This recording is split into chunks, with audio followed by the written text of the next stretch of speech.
Good morning बच्चों। Class 10th के last lecture में हमने आपको लेंस से बनने वाले प्रतिबिंब के विषय में बताया था, चाहे वो उत्तल लेंस हो या अवतल लेंस हो। साथ साथ हमने कुछ चर्चा आवर्धन पर भी की थी। बहुत बड़ी चर्चा नहीं हम कर पाए थे।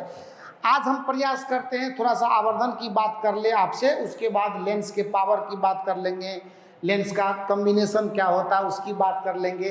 अगर लेंस को एक साथ दो से अधिक लेंस को जोड़ा जाए तो उसका प्रभाव क्या बनता है, किस तरह का रिजल्टेंट बन करके परिणाम के तौर पर कैसा लेंस हमें प्राप्त होता है, थोड़ी इसकी चर्चा करेंगे। और ख़ास करके हम ये जानेंगे कि जो लेंस की क्षमता होती है ना, जो लेंस का पावर होता है वो किस तरह से फोकल लेंथ से प्रभावित होता है। आइए देखते हैं। आवर्धन का मतलब जो मैग्निफिकेशन है लेंस में, मैग्निफिकेशन से हमारा मतलब होता है कि वस्तु की तुलना में प्रतिबिंब का साइज क्या है, ये आवर्धन कहलाता है। एकदम अस्थिर से समझना, कोई जल्दबाजी नहीं। सपोज कीजिए कि मैं एक उत्तल लेंस लेकर के इसका प्रतिबिंब बना देता हूँ। वास्तविक वस्तु है हमारा, और वास्तविक वस्तु का यहाँ से ये प्रकाशिकीय केंद्र है, इसकी दूरी को मैंने यू माना।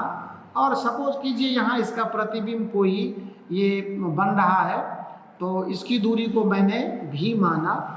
ये HO बोलते हैं प्रतिबिंब की ऊंचाई, सॉरी वस्तु की ऊंचाई, और HI बोलते हैं प्रतिबिंब की ऊंचाई को। तो जो आवर्धन की परिभाषा है वो ये है। इसीलिए M इक्वल टू, इसकी चर्चा चूँकि पहले हो चुकी है तो इस पर बहुत ज़्यादा मतलब डिस्कस करने का कोई मतलब नहीं बनता है। M इक्वल टू होता है HI बटा HO, यानी प्रतिबिंब की ऊंचाई बटा वस्तु की ऊंचाई। प्रतिबिंब की ऊंचाई और डिवाइडेड बाई वस्तु की ऊंचाई, वस्तु की ऊंचाई, ये होती है आवर्धन की बात, जो हम लोग सिद्धांतों में देखते हैं, थ्योरी में देखते हैं। लेकिन त्रिभुजों की समरूपता से हमने इसको प्रूव करने की कोशिश की थी, तो निश्चित तौर पर ये दोनों त्रिभुज क्या है, आपस में समरूप हैं। और समरूप होने की वजह से इनमें एक संबंध मिलता है, जो संबंध बताता है कि HI बटा HO का जो वैल्यू होगा वो V बटा U के बराबर होगा। अगर आप इसमें साइन कन्वेंशन सेट कर दीजिए, तो साइन कन्वेंशन सेट करने के बाद जो परिणाम आपको सामने मिलेंगे वो बता देगा कि HI आपका नेगेटिव है, तो लिखिए ना, अभी दिखा भी देते हैं आपको। ये HI का साइन माइनस, HO का साइन प्लस, यहाँ से V का साइन प्लस, लेकिन U का साइन माइनस, दोनों तरफ से माइनस खत्म हो गया। और यही कारण है कि M का वैल्यू लेंस में V बटा U होता है, जबकि दर्पण में ये, मिरर में माइनस V बाई U होता है, जबकि लेंस में ये V बटा U होता है। ये आवर्धन की बात हो गई। इस पर सवाल भी बहुत सारे करने होते हैं, एक से एक टेक्निकल प्रॉब्लम आता है, तो उसकी चर्चा भी हम आपको करेंगे। एक कंप्लीट सवाल लेकर के हम आपको बताएंगे कि किस तरह से लेंस में आवर्धन इफेक्ट करता है, कैसे सवाल इससे जुड़ा हुआ है, बिल्कुल आपको करवाएंगे। बहुत अच्छा सवाल लाके करवाएंगे, उसके लिए आपको चिंता करने की कोई ज़रूरत नहीं है। लेकिन जो हकीकत है, जो मैं करने के लिए, ये जो बताने के लिए मैंने आज का ये वीडियो लेक्चर आपके लिए तैयार करने का सोचा हुआ है, वो है लेंस की क्षमता और लेंस का कॉम्बिनेशन। लेंस को अगर एक दूसरे के कांटेक्ट में 2-3 वैरायटी का लेंस रखें तो उसका इफेक्टिव फोकल लेंथ क्या होता है, इफेक्टिव पावर क्या होता है, ये जानते हैं। देखिए, पावर ऑफ द लेंस का कॉन्सेप्ट है पावर ऑफ द लेंस, यानी लेंस की क्षमता।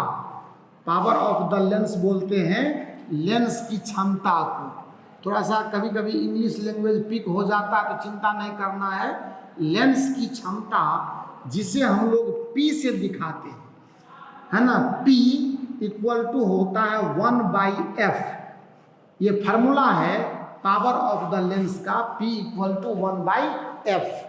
अब चलिए बात करते हैं कि P इक्वल टू 1/f अगर लेंस की के पावर का डेफिनीशन है, फार्मूला है, तो इस हिसाब से अगर फोकल लेंथ को आप मीटर में लेते हो, है ना, P = 1/f अगर आप मीटर में लेते हो तो इसका जो यूनिट है वो डायोप्टर में आता है।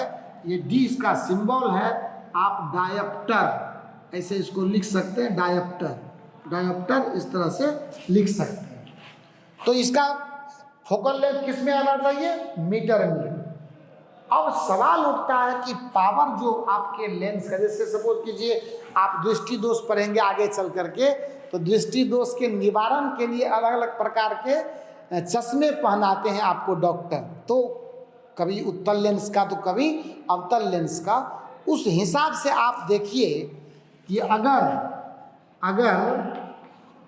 F आपका नेगेटिव है, अगर F नेगेटिव है तो पावर नेगेटिव होगा, तो P भी क्या होगा? नेगेटिव होगा। तो सोच लीजिए कि अगर नेगेटिव पावर का चश्मा आपको लगा हुआ है तो आपको अवतल लेंस पहनाया गया है आपके डॉक्टर के द्वारा, यानी ये अवतल